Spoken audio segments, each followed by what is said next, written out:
नमस्कार दोस्तों। एक नई तरह की राजनीति देखने को मिल रही है। बड़ी ही विचित्र राजनीति है। देखकर हंसी भी आती है। पार्लियामेंट के अंदर वक्फ बिल पास होता है। पार्लियामेंट की लोकसभा से उसे बहुमत के साथ पास किया जाता है। लेकिन विपक्ष की तरफ से आवाज़ क्या आती है? वहाँ से आवाज़ ये आती है कि माइनॉरिटीज़ इस बिल को कभी नहीं मानेंगी। कौन सी माइनॉरिटी नहीं मानेगी? वक्फ बिल तो केवल मुसलमानों के नाम से है। फिर कौन सी माइनॉरिटी? क्या सिख नहीं मानेंगे? क्या क्रिश्चियन नहीं मानेंगे? हिम्मत देखिए किन लोगों की कि मानेंगे नहीं। लोकसभा द्वारा पारित एक बिल को माइनॉरिटी नहीं मानेगी। अमित शाह ने साफ कहा क्यों नहीं मानेंगे। अब बोलने का लहजा देखिए विपक्षी दलों का कि मानेगी नहीं माइनॉरिटी। हिम्मत इतनी ज़्यादा हो गई है कि ये लोग अब लोकसभा द्वारा पारित बिल को पैरों तले रौंदने की कोशिश कर रहे हैं। लेकिन अमित शाह ने साफ कहा, होते कौन है आप इस तरीके से बोलने वाले कि मानेंगे नहीं। लोकसभा द्वारा पारित बिल को सभी को मानना होगा और यही कानून है और यही डेमोक्रेसी है, यही जनतंत्र है। पश्चिम बंगाल की सांसद महुआ मोइत्रा, उन्होंने भी एक विचित्र बात कही कि लोकसभा में इस बिल के पक्ष में 288 वोट पड़े, 288, और इसके विरोध में 238 वोट पड़े, 238। तो उनका कहना था कि 50 का ही तो अंतर है केवल, और 50 के ही अंतर से अगर कोई बिल पास हो रहा है तो उसका मतलब ये जनतंत्र के हित में नहीं है, ये डेमोक्रेसी के खिलाफ है। आप अंदाज़ा लगा के देखिए, डेमोक्रेसी का मतलब ही होता है मेजॉरिटी, चाहे वो एक वोट की मेजॉरिटी हो, चाहे 10 की हो, चाहे 50 की हो, चाहे 100 की हो। अटल बिहारी वाजपेयी की सरकार एक वोट से गिर गई थी, तो उस समय तो कभी किसी ने नहीं कहा कि ये जनतंत्र की हत्या हो रही है, ये जनतंत्र के लिए काला दिन है।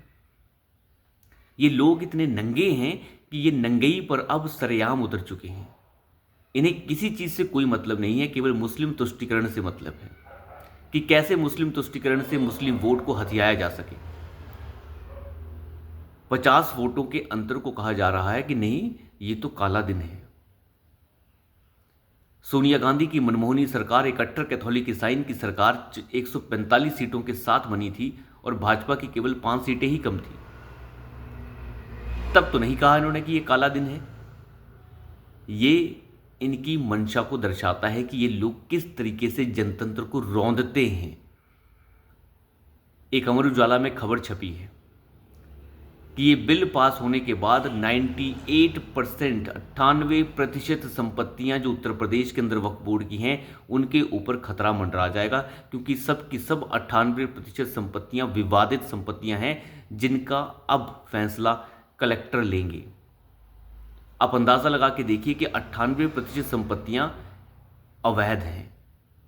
अवैध नहीं हैं तो वो विवादित हैं, जिनके ऊपर केसेस चल रहे हैं। तो आप अंदाज़ा लगा के देखिए कि वक्फ ने कितनी लंबी चौड़ी खसूट की होगी।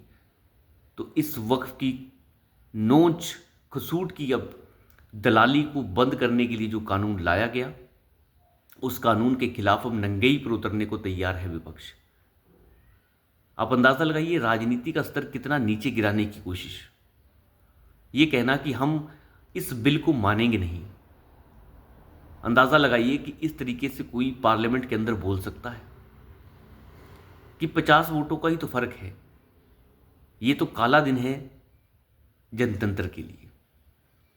इन बातों के मायने बहुत बड़े हैं। यहां से पता चलता है कि ये लोग किसी भी नंगेई पर उतर सकते हैं। लेकिन अमित शाह ने यह साफ किया कि मानेंगे क्यों नहीं, ये लोकसभा का बिल है, मानना तो होगा। यही बात सीएनआरसी के लिए भी हुई थी, जब पश्चिम बंगाल ने मना कर दिया हम इसे लागू नहीं होने देंगे। दक्षिण भारत के तमिलनाडु, केरल जैसे राज्यों ने कहा कि हम इसे मानेंगे नहीं। इसके विरोध में वहाँ से जो है विधानसभा से बार बार जो है आग्रह किया गया, बार बार जो है वहाँ से बहुत सारे संशोधन और बहुत सारी चीज़ें लाई गई। इन सभी चीज़ों से पता चलता है कि ये लोग किस तरीके से नंगेई पर उतरते हैं। बार बार विधानसभाओं से प्रस्ताव पारित किए गए सीएनआरसी के खिलाफ कि इस कानून को हम नहीं मानेंगे। केंद्र द्वारा पारित कानून को मानने से मना कर देना ये हमारे संविधान में नहीं है। संविधान में साफ है कि लोकसभा यानी केंद्र द्वारा पारित कोई भी कानून हो वो सभी राज्यों के ऊपर समांतर रूप से लागू होता है और कोई राज्य उसे मानने से मना नहीं कर सकता। लेकिन फिर भी ये किया गया,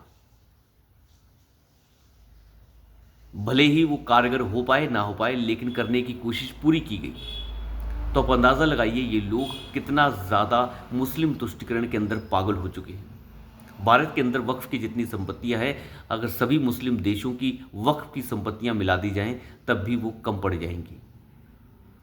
तो आप अंदाज़ा लगाइए कितना ज़्यादा लूट खसूट की गई होगी।